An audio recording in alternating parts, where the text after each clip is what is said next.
This is Singapore, the largest fintech hub in Southeast Asia. With a population of less than 6 million people, the small city-state is the base of around 45% of fintech companies in the ASEAN region. Here we don't see the difference between fintechs and the bank. Both are complementary, they come together, they work together. This is Suspendo Mohanty, Chief Fintech Officer at Singapore Central Bank and Financial Regulator, Monetary Authority of Singapore.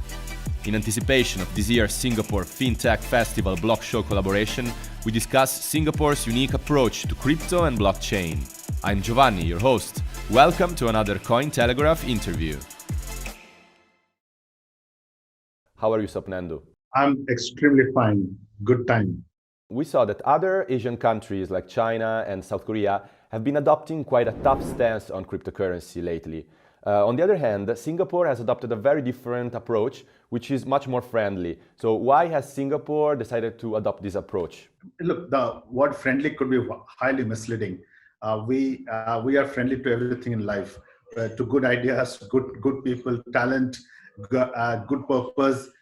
So the being friendly to crypto doesn't mean that we are adopting crypto, because different jurisdictions face their own issues and concerns. Some have currency challenges. They're worried about whether that will circumvent the controls. We see benefits through the lens of innovation, and outright banning cryptocurrency doesn't really help to understand the risk and what comes with the crypto. So allowing crypto to be a experimental construct in Singapore is what we are looking at. Of course, we're worried about money laundering, and we have very strong policies in place to manage or guard against money laundering and terrorism financing. And more importantly, we have a very, very thoughtful, expanded Payment Service Act, which today governs the crypto exchanges and other players that deal in digital payment tokens. So we have regulations in place, we have safeguards in place, we have advisories in place. We constantly advise people the risk of cryptos, but we don't stop if there are experiments which is going on crypto, which can lead to something good, but that's to be looked at. And we hope that that's the outcome comes out of this whole crypto exercise. The head of the MAS, Ravi Menon, last year said that Singapore does not regulate the technology, it regulates the use cases. So can you comment on this quote, explaining what the head of the MAS meant? What Ravi Menon really meant was technology itself is neutral. It is the business activity that poses risk, so we apply the regulations accordingly. We operate on the principles of same businesses, same risk, and same rules. One example be our guide to digital token offering. We have clearly laid out examples of different use cases, the type of business activity they are engaging in, and the regulations applicable to the business activity. Now, if I have to expand and extend that thought, what Ravi Menon spoke about, end of the day, technology enables something. We look at that something, whether that something has got the right outcome, and that process of getting that outcome, does it create risk? If there are risks, we think about regulations which can help to offset that risk. So the technology itself is an enabler, not the product itself. So for the past 4 years, the MAS has been experimenting on blockchain technology within the framework of Project Ubin. So Project Ubin reached the phase 5 this year in the summer, and it developed a multi-currency payment network in collaboration with JP Morgan and Temasek. Can you give us a little bit more details regarding what this phase 5 of Project Ubin means? This platform gives you the ability to transact with each other on the network digitally and directly in different currencies, which and previously you were able to do only in Singapore dollar. Now, this brings a wide range of benefits, especially when you have to do payments in multiple currencies. This can be much cheaper, faster, and around the clock. And more liquid FX market could result in better FX rate discovery, and the settlement of foreign currency denominated securities become far more simpler. In phase 5, we tested out the integration with other blockchain-based platforms to enable end-to-end digitalization across many industries and use cases, which runs on top of this multi-currency network. And this were live technical integration with transactions happening across the payment networks, the different networks. And some of the use cases we tested were, for example, delivery versus payment for settlement with assets on private exchanges. Very, very pertinent to this particular use case. Sometimes we look at use cases on conditional payments and escrow for trade finance networks, payment and integration with healthcare claims. Again, this is a perfect example where you need a blockchain-based network based on a smart contract to trigger a healthcare claim. And it could be multi-currency. Okay, so maybe you can explain our viewers why blockchain technology is so important and fundamental for the functioning of this multi-currency payment network. In this world of complex processes, we always look at processes as a different stream of activity. And having a blockchain with a distributed ledger simplifies the process of checking against each other. So having a distributed ledger by design takes away the whole complexity behind of settling things, checking things, and it allows some of the business rules to be built into the use cases so that the payment process, the settlement process, the underlying business rule can be encoded to a single stream. Today, in the current world, there are two different processes.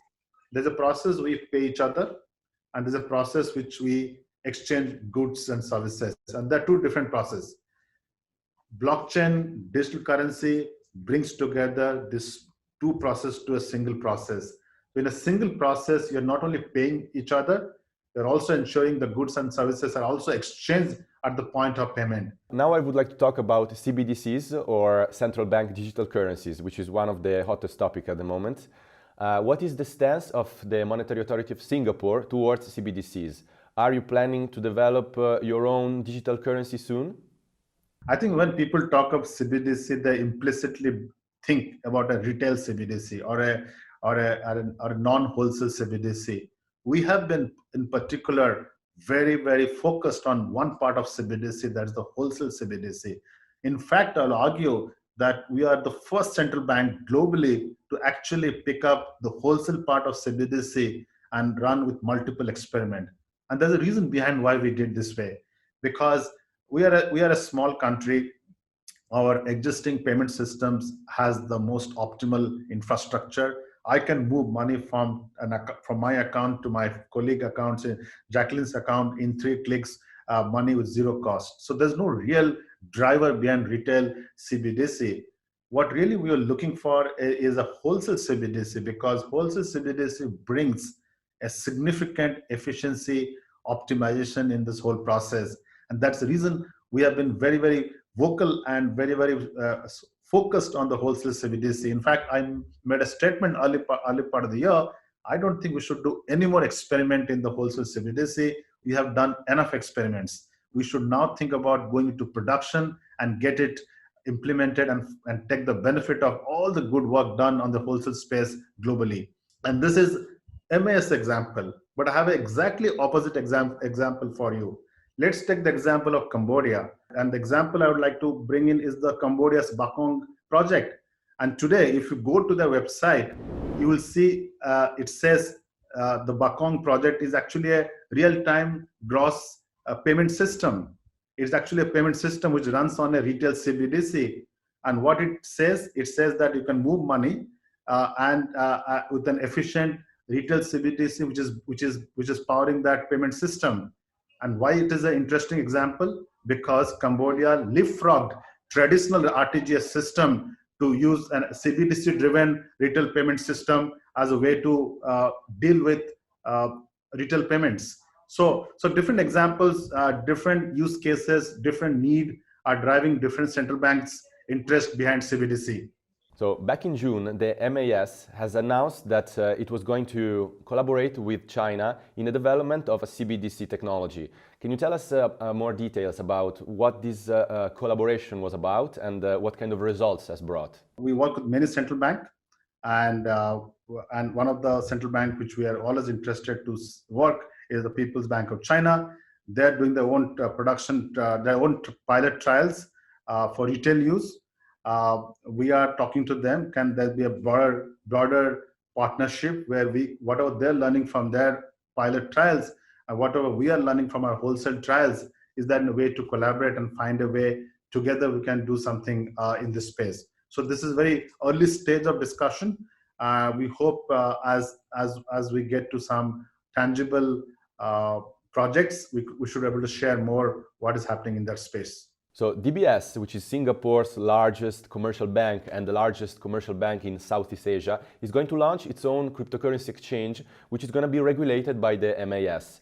So what do you think is going to be the impact of this launch on the whole Southeast Asia cryptocurrency market? You're referring to that, supposedly they're launching a cryptocurrency exchange. Look, this is a natural progression in any innovation. And there has been a very clear growing interest in digital assets, and there's a definite need for custody service for digital assets. And I've been talking about it for the last 2 years, that as these digital assets are coming through in different forms and shape, there's a need to think about a very, very recognized custody service for these assets, with all the hacks and all the complex process which goes behind it. So it's only natural for a financial institution like DBS to look to capture this opportunity of providing custody service for digital assets. And there'll be greater competition in this space. I think if DBS is thinking about it, definitely that's a very smart thinking, and different institutions will have a different level of operational scale, and they'll provide different kind of services to provide the necessary custody need for such assets. As we always hear that fintechs are always pushing banks out of their comfortable traditional finance space, and it's very encouraging for us to see DBS to think about such new areas where they can add value and create a new service. And this is truly a sign of the maturity of the Singapore's fintech sector. And I always said the fintech sector in Singapore will be quite unique from the rest of the world, because here we don't see the difference between fintechs and the bank.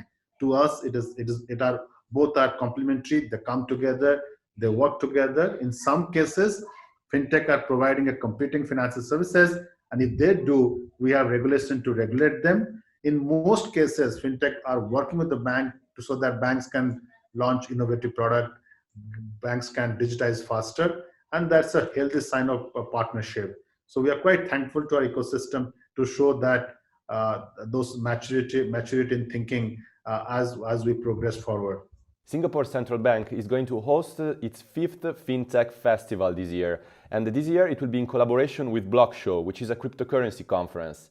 So can you tell us what is the purpose of this collaboration from the point of view of the Monetary Authority of Singapore? This time the background drop is COVID crisis. And we want to ensure that the content has relevance to the crisis we are all going through. We are focused on many of this aspect of recovery. We have a day called Economic Summit. We'll talk about all the necessary economic thinking behind how to recover faster. We have a day, we'll talk about the infrastructure required to digitize faster. We have a day on impact to our society, impact to the green, climate change. We also have a day for investors and have a day for talent. Now, for each of these days, we have something on the crypto space, something on the blockchain space. We are going to share with you speakers who are not going to give you a very generic word about blockchain and crypto. They'll be asked very tough question on how the cryptos are useful, how much they have progressed, where they see it going, what are the regulatory challenges behind it, what should we do as a regulators to make it work. Now, the question you asked about BlockShow, why BlockShow? I think personally, I've been extremely impressed by what they have done in this space. And I spoke in their event. They bring they have a strong line of speakers who join the event, and they have a very different way to showcase the whole space, what goes in blockchain or crypto. They are not championing a certain view of a crypto or a blockchain. They try to bring a diverse set of opinions, partners, participants to this whole platform, and try to get a better narrative for blockchain. Thanks a lot, Swapnendu. It was great to have you on our show. Thank you for having me. It was a pleasure. That was Swapnendu Mohanty, Chief FinTech Officer at the Monetary Authority of Singapore. I'm Giovanni, your host. If you enjoyed the interview, don't forget to subscribe to our channel and like this video. Cointelegraph. Like, subscribe, and hodl.